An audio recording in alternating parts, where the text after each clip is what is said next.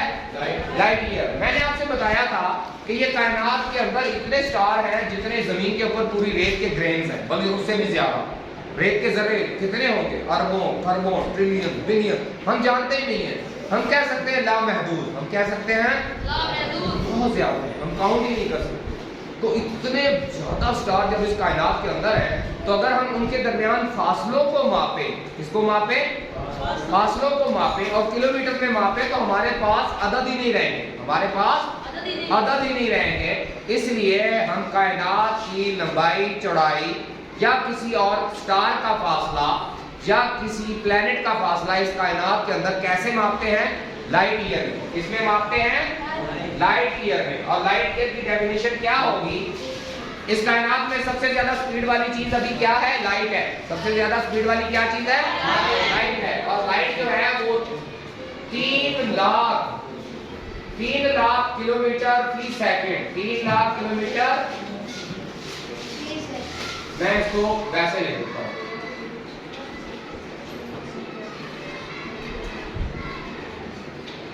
یہ 3 lakh kilometre per second کی speed سے چلتی ہے. یعنی ایک سیکنڈ کے اندر یہ 3 لاکھ کلومیٹر کا سفر طے کر جاتی ہے. یہ اس کائنات میں ہم تیز ترین جس چیز کو جانتے ہیں، سائنس جانتی ہے، وہ لائٹ ہے. وہ کیا ہے؟ لائٹ ہے. اور ہم جو کائنات کا فاصلہ، سٹار کے درمیان جو ڈسٹینس ہے، اس کو کس میں ماپتے ہیں؟ لائٹ ایئر میں. کس میں ماپتے ہیں؟ لائٹ ایئر میں. کیونکہ یہ اتنا فاصلہ ہوتا ہے جتنا فاصلہ روشنی ایک سال میں طے ہے. ہر سیکنڈ میں 3 لاکھ کلومیٹر کا فاصلہ. ہر سیکنڈ میں کتنا فاصلہ؟ 3 لاکھ کلومیٹر کا. ایک گھنٹے میں کتنا ہو جائے گا؟ ضرب 60. کتنا ہو جائے گا؟ 24 گھنٹوں میں کتنا ہو جائے گا؟ اس کو پھر 24 سے ضرب دیں. پھر ہفتے میں کتنا ہو جائے گا؟ 7 سے ضرب دیں. مہینے میں کتنا ہو جائے گا؟ 4 سے ضرب دیں. سال میں کتنا ہو جائے گا؟ اس کو مزید 12 سے ضرب دیں. تو یہ جو جواب آئے گا اتنے کلومیٹر، تو ہم اس کو نہیں ناپ سکتے، عدد میں اس کو ظاہر نہیں کر سکتے. ہم کہہ دیتے ہیں کہ ایک سٹار سے دوسرے سٹار کا فاصلہ اتنے لائٹ ایئر ہے. اتنے لائٹ ایئر. یہ جو لائٹ ایئر ہے یہ ڈسٹینس کی یونٹ ہے. اس کی یونٹ ہے، یہ روشنی کی سپیڈ کی یونٹ نہیں ہے، بلکہ یہ کس کی ہے؟ فاصلے کی یونٹ ہے. لائٹ ایئر کس کی یونٹ ہے؟ فاصلے کی. کہ کائنات اتنی بڑی ہے، ان کے درمیان جو مختلف گلیکسیز ہیں، جو مختلف سٹارز ہیں، ان کے درمیان فاصلہ ہم لائٹ ایئر میں ماپتے ہیں. کس میں ماپتے ہیں؟ اور یہ کتنا فاصلہ ہے؟ یہ اتنا فاصلہ ہے کہ اگر روشنی اسٹریٹ لائن میں سفر کر رہی ہے اور ایک سال تک وہ جتنا سفر طے کرے گی وہ ایک لائٹ ایئر کے برابر ہے. جبکہ سورج ہم سے کروڑوں میل دور ہے. سورج ہم سے 8 منٹ کے اندر روشنی یہاں پہنچ جاتی ہے. کتنے منٹ میں؟ 8. سورج کی جو روشنی ہم پہ یہاں پہ آ رہی ہے یہ 8 منٹ پہلے چمکی. یہ کب پیدا ہوئی؟ 8 منٹ پہلے. تو روشنی کو سمجھ. تو یہ کائنات اتنی بڑی ہے، اتنی بھی بڑی ہے کہ ہم بعض ستارے جو ہیں جب ہم ایسے آسمان پہ نظر کرتے ہیں، جو آپ کو چمک نظر آتی ہے، ان میں سے بعض چمک ایسی ہو سکتی ہیں، ہو سکتا ہے کہ وہ اربوں سال پہلے پیدا ہوئی. کب پیدا ہوئی ہو؟ اربوں سال پہلے. تو وہ سفر کرتی کرتی کرتی کرتی اس وقت ظاہر ہوئی جب آپ نے دیکھا. جب آپ آسمان کی طرف دیکھتے ہیں تو آپ کدھر دیکھتے ہیں؟ مستقبل میں. کہاں دیکھتے ہیں؟ کیونکہ وہ جو روشنی آپ کو نظر آ رہی ہے وہ تو آپ کے پیدا ہونے سے بھی پہلے پیدا ہو گئی تھی. وہ سفر کرتے کرتے کرتے وہ سفر کر رہی تھی. آپ پیدا ہوئے، بڑے ہوئے، آپ نے سائنس پڑھی، اور آج رات کو جب آپ جہاں سے کھڑے ہوئے دیکھیں گے تو یہ ہماری یہ باتیں کرنے سے پہلے سے وہ سفر کر رہی ہے. سمجھ آ رہی ہے؟ تو یہ ہے جی کچھ ٹاپکس. یہ حیران کن کیونکہ رمضان شریف ہے، تو یہ وہ نشانیاں ہیں، یہ وہ آیات ہیں. اور آپ صاحب قرآن مجید میں کہا گیا ہے کہ جو اللہ پاک کی آیات کو جھٹلاتے ہیں وہی عذاب کا شکار ہے. ایسے ہی ہے نا؟ تو یہ اللہ پاک کی نشانیاں ہیں. دن اور رات، کانسٹیلیشن، اس کی تخلیق. پھر اسی بات پہ کہ میں ایک چھپا ہوا خزانہ تھا. حدیث قدسی اللہ پاک فرماتا ہے انسانوں سے کہ میں ایک چھپا ہوا خزانہ تھا، میرا ارادہ بنا کہ میں پہچانا جاؤں، بس اس لیے میں نے مخلوق کو پیدا کیا. اب اسی مخلوق پہ غور و فکر کر کے، تحقیق کر کے ہم اس کے خالق تک پہنچ سکتے. اس کے خالق تک، اور ہمارا ایمان، ہمارا یقین اس خالق پہ مزید مضبوط ہو سکتا ہے. اور جتنا ہمارا ایمان، ہمارا یقین مضبوط ہوگا اتنے ہی ہمارے اعمال اچھے ہوں گے.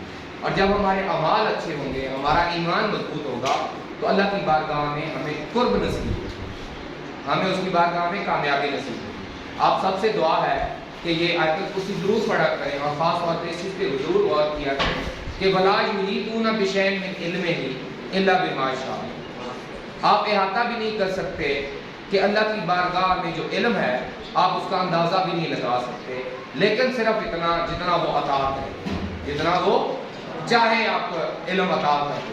تو بیٹا جب آپ کے ذہن میں کوئی نئی چیز آتی ہے، کوئی نیا علم، کوئی نئی انفارمیشن آتی ہے، تو یہ بات جان لیں کہ وہ اللہ کی مرضی کے بغیر نہیں آتی، اور اللہ نے چاہت کی ہے کہ آپ لوگ سیکھ جائیں. اللہ کی چاہت ہے کہ آپ لوگ سیکھ جائیں.